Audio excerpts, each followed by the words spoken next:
Bab 1. Berhenti membuktikan mulai menghidupi. Setiap hari kita dihadapkan pada godaan untuk membuktikan diri. Kita merasa harus menunjukkan kepada dunia siapa kita, apa yang telah kita capai, dan mengapa kita layak dihargai. Namun dalam stoikisme, pembuktian seperti ini dianggap sebagai bentuk kelemahan. Mengapa? Karena saat Anda hidup untuk validasi orang lain, Anda menyerahkan kendali hidup Anda kepada mereka.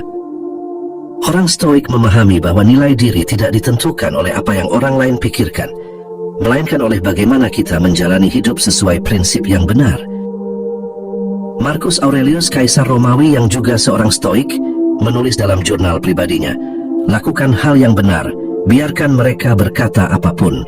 Kalimat ini mencerminkan kebebasan sejati, hidup dengan integritas tanpa terikat oleh opini orang lain. Ketika Anda berhenti membuktikan diri, Anda berhenti mengejar sesuatu yang sebetulnya tidak pernah Anda butuhkan, pengakuan dari luar. Anda menjadi bebas untuk menjalani hidup dengan cara Anda sendiri. Bayangkan betapa banyak energi yang terbuang hanya untuk membela diri ketika Anda disalahpahami atau direndahkan. Stoikisme mengajarkan bahwa Anda tidak perlu menjelaskan diri Anda kepada mereka yang tidak ingin memahami. Biarkan tindakan Anda yang berbicara. Orang yang tepat akan melihat nilai Anda tanpa Anda harus menjelaskan apapun. Sedangkan bagi mereka yang tetap meremehkan, mereka hanya akan terkejut ketika waktu membuktikan kebenaran Anda. Ketika Anda mulai menghidupi nilai-nilai stoik, Anda akan menyadari bahwa pembuktian sejati bukanlah tentang membuat orang lain percaya pada Anda. Itu tentang tetap setia pada diri sendiri, terlepas dari apa yang mereka pikirkan. Inilah kemenangan sejati, menjalani hidup dengan damai tanpa beban penilaian dan tetap konsisten pada prinsip Anda. Bab 2. Diam adalah senjata paling mematikan. Ada kekuatan luar biasa dalam diam. Di dunia yang terus berteriak, diam bukan tanda kelemahan, melainkan bukti ketenangan batin. Orang stoik memahami bahwa diam seringkali lebih efektif daripada ribuan kata. Ketika Anda mampu menahan diri untuk tidak bereaksi terhadap provokasi, Anda memegang kendali penuh atas situasi. Sementara mereka yang memancing emosi Anda akan merasa frustrasi karena tidak mendapatkan reaksi yang mereka harapkan. Kekuatan diam juga terletak pada ketidakpastiannya.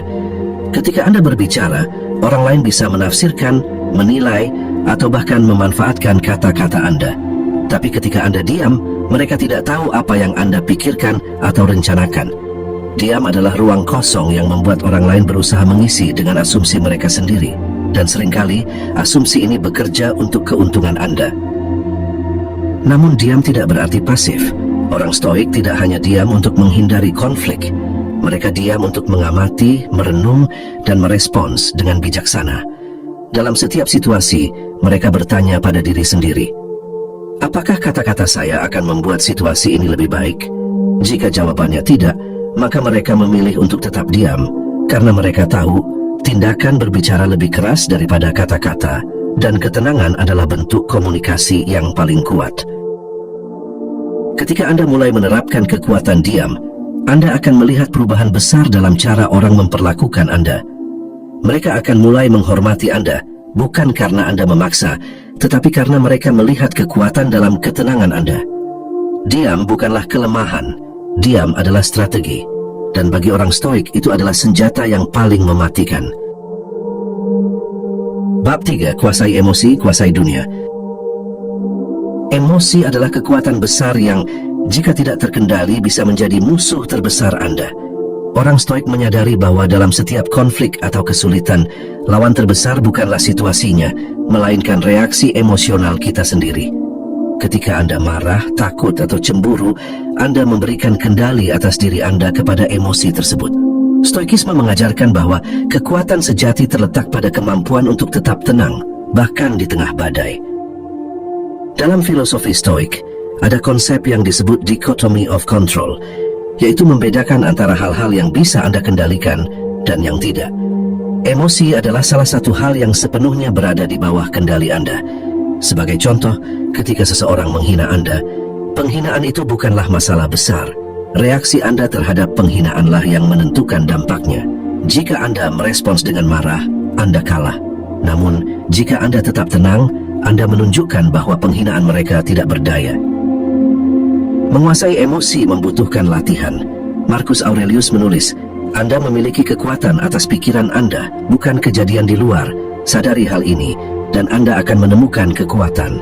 Latih diri Anda untuk berhenti sejenak setiap kali emosi negatif muncul. Amati emosi itu tanpa bereaksi. Dengan cara ini, Anda menciptakan ruang antara stimulus dan respons. Ruang di mana kebijaksanaan Anda bisa mengambil alih.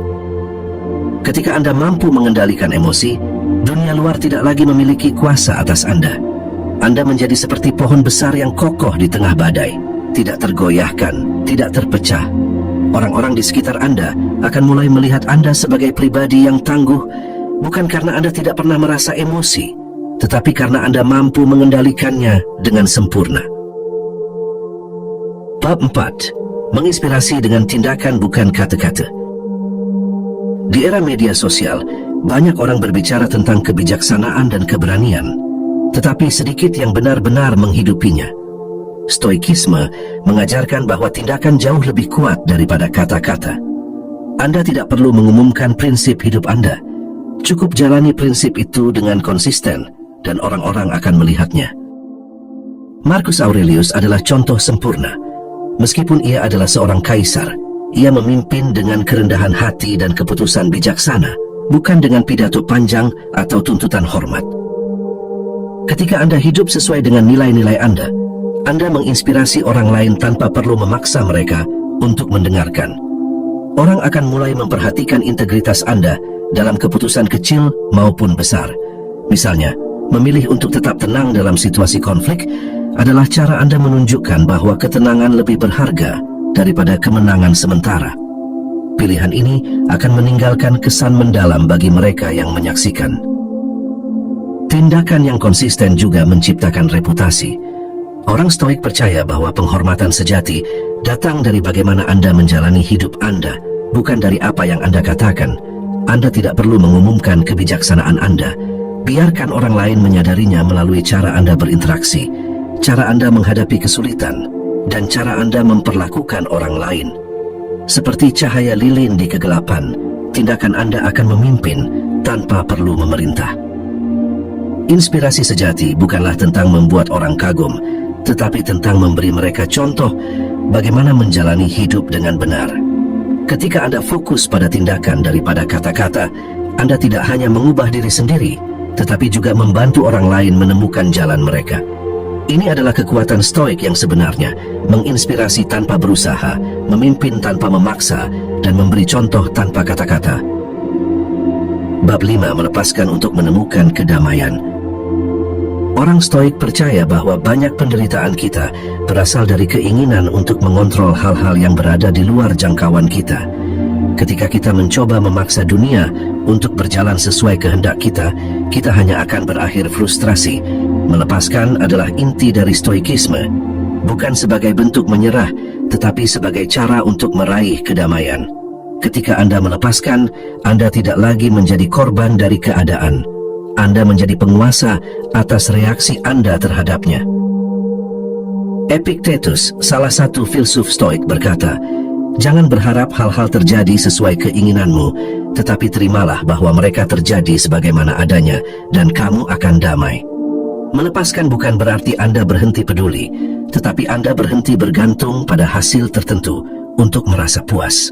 Misalnya, jika Anda bekerja keras untuk mencapai tujuan tetapi gagal, Stoikisme mengajarkan Anda untuk tetap menghargai usaha itu tanpa terikat pada keberhasilannya. Usaha adalah milik Anda, hasilnya tidak selalu begitu. Saat Anda mampu melepaskan, Anda membebaskan diri dari rasa takut kehilangan. Banyak orang terjebak dalam ketakutan akan kehilangan orang yang mereka cintai, pekerjaan, atau status sosial. Namun ketika Anda menyadari bahwa semuanya dalam hidup bersifat sementara, Anda tidak lagi menggenggam sesuatu dengan cemas. Melepaskan adalah kebebasan sejati karena Anda tidak lagi menjadi budak dari apa yang Anda miliki atau harapkan.